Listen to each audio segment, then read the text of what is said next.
Good day to you as always. Today I'm going to record another screencast around Perma-Ledger and more specifically Eugene Perma-Ledger. We're getting very close to having this available on publicly. So what I want to do now is to shoot some videos or screencasts, I should say, that relate to different functionalities in FarmOS, Eugene Permaculture, which is based on FarmOS, and that's a good thing to just talk about for a minute. So FarmOS is designed for a single farm, and each area that's inside that farm is exactly that. It could be a field, or it could be a bed, or it could be a building. There's many things. What I'm doing though, I'm using it for the whole of Eugene. And we've already got something like 60 some farms in here, which I'll show you a little of in a minute. What I want to do today though is show you how we add areas into an existing farm, which is something I've physically done over the last couple of days by adding doing some sheet mulching and adding a small planting area into one of the farms in our ledger. So what we're looking at here is basically the main area when we log into FarmOS. So as you'll see on the right hand side, it says what date it is, and then there's a series of future actions that we've put in, which as it says there, October 1st, seed garlic. So these are plans or calendared events that haven't happened yet. But that's a different functionality of FarmOS, which I'll be, or Perma-Ledger, which I'll be showing. I just want you to realise that it's there. Once we're out running properly, we'll have messaging going on, which will prompt people on the particular day, like October 1st. You need to seed fava beans. So that being said, let us go into the area of Perma-Ledger. As you'll see here on the right hand side, there's lots of farms in here already. Most of these farms don't have anything listed yet, and we'll be as time goes by reaching out to them and asking them if they want to have something listed. So the farm that we're going to add something to today is Golden Avenue Urban Farm, this one here. So for the sake of clarity, I'll click into that one. And this, as we can see here, this is what's been done already in here. There's various things that we've made notes of. You can see history of assets. There's still more actually to be added from Golden Avenue Farm, but that's some of the stuff we've added already. So what I'm going to do now is go back to areas, and we're going to add an area. Okay, so this is where we start, and as it says here, general information. I already made a note of this beforehand, so you're not falling asleep watching me type, because I'm not exactly a fast typer. So this is a bed that I added the day before yesterday. So just to come up with what we put here, is Golden Avenue Urban Farm, and then bed 021, actually it's 022, so I'll change that, and it's a rectangle, that's the shape, and it's facing north-south. So that's the first bit of information that goes in there, and then we're going to select the area type, which is, it's a bed in essence. It's not a raised bed, but it's a sheet mulched bed. This is something we're still learning. This is where you can actually, there is we are connected to Google Maps API, so we can definitely add specific maps. At the moment there's only one map in here, which is where I'm working from, which is on West 3rd Alley in Eugene. Description is optional, but I'm just going to put here so that I know new bed added, and I'm going to put sheet mulched. Now you are watching me type. Okay, and that's optional, as I say. if I wanted to add anything like a photograph or a file that related to this particular bed, I could do that. And you can do that afterwards, after the event, basically. Now, the most important part of this is this thing here called relations. Because this is where, as I mentioned earlier on, you can do multiple nesting in this application. And remember what I said, that each area in my case is starts off as a farm with things, you know, nested below that. So let's get down to Golden Avenue. You can imagine what this is going to look like when we get, you know, a lot more products and a lot more farms. I mean, all the farms are here, but you know, not all the all the produce or growings on, as I would call that. So we've got to Golden Avenue Urban Farm, and I've subdivided that into different segments. So I've got north, south, east, and west. So what I'm going to look for here, where the bed I'm going to add is in the west. So I'm going to scroll down until I get to there we are, north. So Golden Avenue Farm West. So that's going to be the parent term, as it says here, parent term. So this bed I'm adding is going to be in Golden Avenue Urban Farm West, and it's really up to you how you want to do these things when you get your place on here, and you get, you know, growings on in there, seedings, whatever it may be.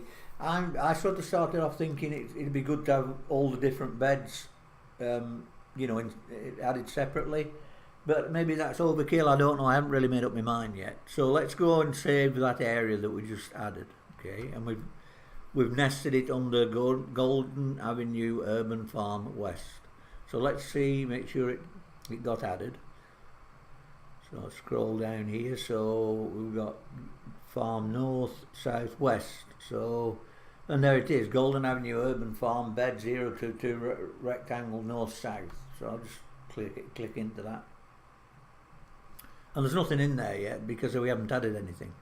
As you can see here, these are all things I'm going to do screencasts on in the future. You can add an observation, you can add an activity, add a soil test, add a water test, add some sort of input. So it's pretty powerful. As I said, repeating again, it's made for a single farm, but we've subdivided it into separate farms. So now what I'm going to do here is I'm going to add a planting, because I did a planting there. So that's the next step. So we come up here and it says add planting. You can also input, if you have CSV files already with some kind with plantings in them, provided in the right format, you can actually import them. But I've not done any of that yet. I may well experiment with that in the future, so I can create a screencast. So let's go into here. And the first thing I planted was tomatoes. So I just give it a name, tomatoes. This isn't a seeding. You see how it says here seeding date? This is actually a transplanting. We did seed those tomatoes here at Paxham Place earlier in the year, but you know, this is a transplanting. It's actually probably among the last of the transplantings we're going to do. So in here I'm going to pick the date that I actually did the transplanting, which is the day before yesterday, so it's July 9th. The transplanting location, I know it's going to be Golden Avenue something, so I start typing Golden Avenue Urban Farm, and you know, I remember the best thing to do with these is do them as soon as you know, basically as soon as you've done the planting. At the moment, you know, we're doing the planting, the administration, I should say, or the data entry. So this has got quite a number, and this is one of the downsides of having all the beds separate, because it takes longer to add things, because you've got to find the bed. And I remember that it was bed 022. So there it is, Golden Avenue bed 022 rectangle. That's one we just added. Transplanting has taken place. That's important to check that, because if you don't check that, the Perma-Ledger will assume that it's a plan to be done in the future, you know, which would be nonsensical because it's in the past. But you know, it's important that you check that box, transplanting has taken place, and the same would apply if it was seeding that we were doing.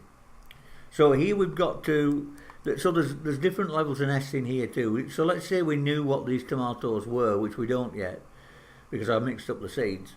We could talk, tomato heritage, heirloom, sorry, or cherry, or even more specific.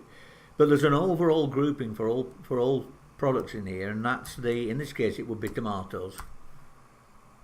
So this needs tidying up a little bit too. So that you have to do that, because if you don't do that, you can't find. Well, it won't let you save it if you don't do that. The season is summer now, so I'm going to just get that from the drop down. I could put a description in, but I don't need to in this case. And group membership, that's a good one too, because what happens if you complete these things, you can search by any of them. So if I wanted to look at all the nightshades we'd planted in Eugene, then I can just look for nightshades and it'll show me all the locations of where everything is. Or I can look for tomatoes and it'll show the locations of where all the tomatoes are. So now I'm going to save that, and that's tomatoes. I need to do some there's some code corrections that are needed here, and I haven't got around to them yet, but I will. Before we get it out there. That's one of the reasons it isn't out there. I've been doing a lot of, and I'm not a PHP programmer, which is what this is. So we're just going to add one more asset into that, one more planting into that area, because I also planted some basil there, or basil, and I do know what this is. So it's basil or basil, tulsi. Pretty excited about that, by the way. And again, it's a transplanting because we've already done the seeding earlier on. So we go here. It was on the same day, so that's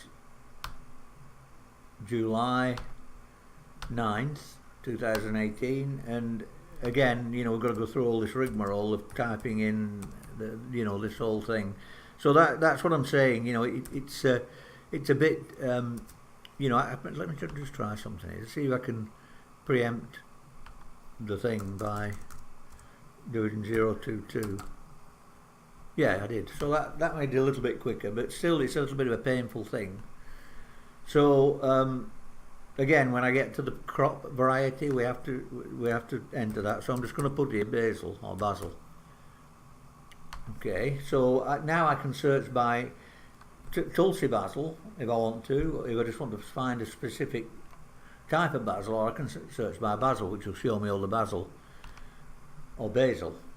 Again, no real need for the description here. The location, again, this is a little bit of a pain to type this in. I'm trying to think if I missed this before. Yeah, this is in there twice. I think I might have missed it at the what I just showed you a minute ago. I might need to go back and edit that because I think I missed this second one, and it's important because I think the reason that there are two of them in here is because we're using this in a way that it's not meant to be used, which is as a as a multiple location tool. So let me go here.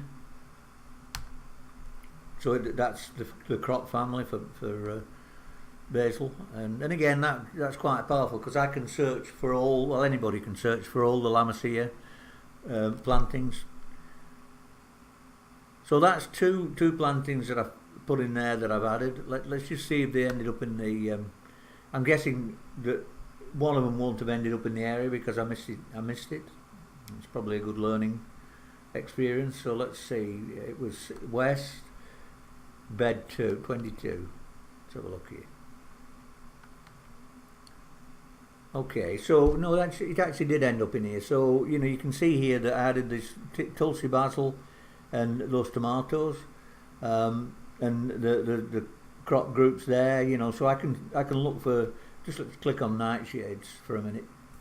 I really want to show this better at a later stage. So these are all the nightshade plants that have been planted in our plantings so far, and I'll just click on this one, which is a pepper I'm looking forward to.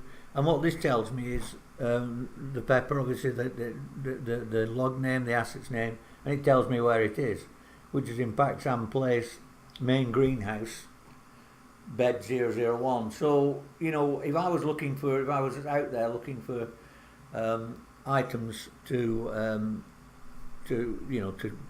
share or to want, I can do that by just looking for from the point of view of the item. If I want to see what's in a particular farm, I can do it from the point of view of the farm. So if I clicked on this, which is the main greenhouse bed, that'll tell me what's in that bed. And you can see that there's various different peppers and eggplant in there.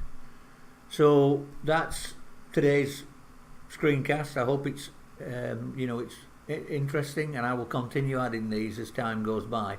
Thank you.